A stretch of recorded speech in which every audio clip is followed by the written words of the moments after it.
Okay guys, thanks for tuning in today on this front mudguard extension clip. So what I've done so far, we're all aware that I first fitted it and I put this dent in the front mudguard just there. Also mentioned in that problem that when I fitted it, my front forks were pushed out a little bit and sort of jammed, and also on the front here I had a problem with the disc itself catching on the rotor, so I had a bit of trouble with the wheel spinning around. Actually slowed the bike down and I could only travel along at 70 kilometres an hour, so everything went wrong. So there were two problems involved there. One was possibly to do with me fitting it the wrong way, and number two was the people who supplied the unit didn't supply any fitting instructions with it.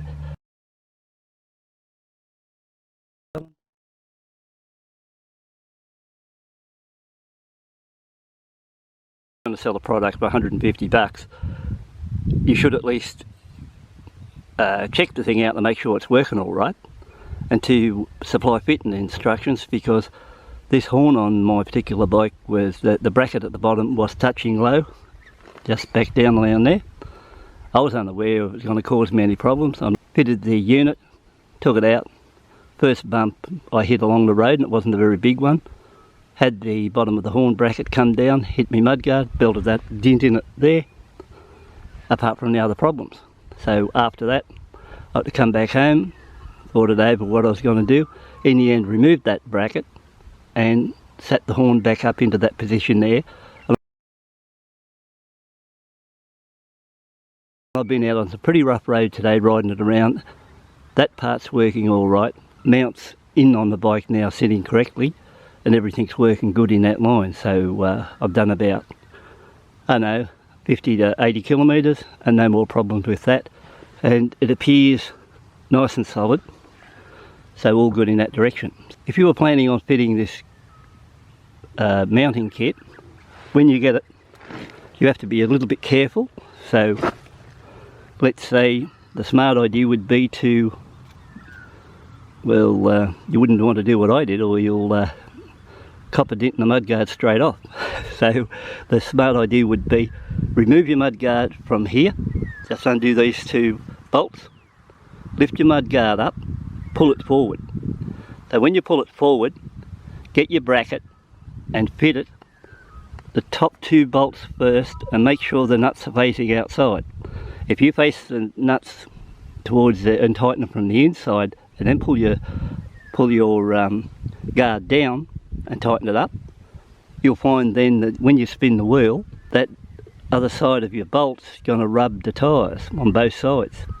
So I did that one, and you know, I'm not going to complain, it rubbed the tyres real well, so I did a really good job on that one. So I had to pull it back out again. Now the other problem is down in this section here, which is a spacer for the factory. Once you fit this bracket, you'll find down there that your original factory bolts that come with it to hold the mudguard on somehow just haven't got the grip or thread length as what they originally had prior to fitting this in, because they're only just held on there by a little bit.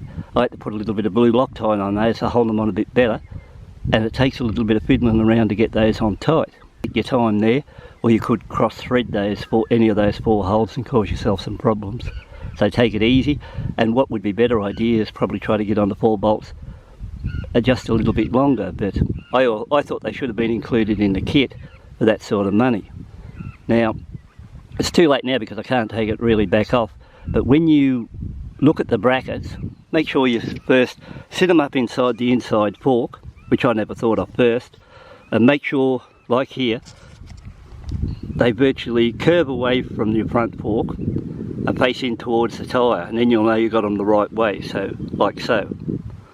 I didn't do that, and the first time that's what caused me trouble pushing the forks out. So if you put them in there, it feels like you're pushing up against the fork, you know you've got it the wrong way.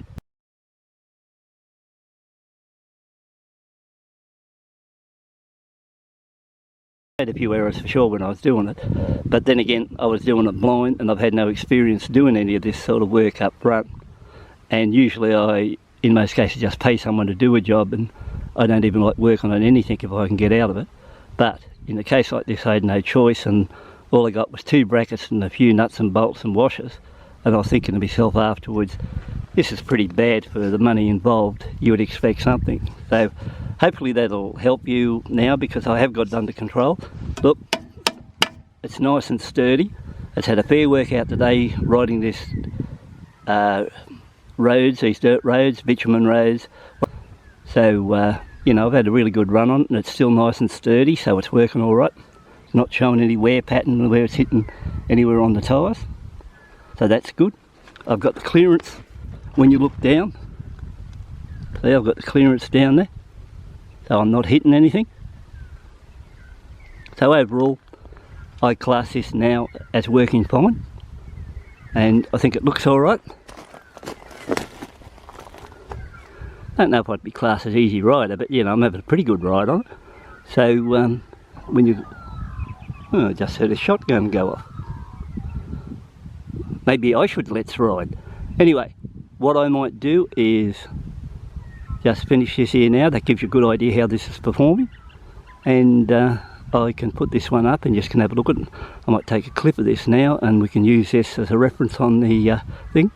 But one thing I'll say before I sign on off this, gee, I tell you what, these front brakes on this bike are, I'd reckon, one of the best set of brakes now, or front disc ABS system I'm using. This bike's got really good stoppers. The more kilometres I'm putting on it, they are just really good front brakes. I'm surprised, you know, they're as good as I've ever had on any bike, and like I said, I've had some bikes. Anyway, that's it. We'll head off, catch you later. Hope this has been some help to you, and we will catch you at a later date, and cheers for now.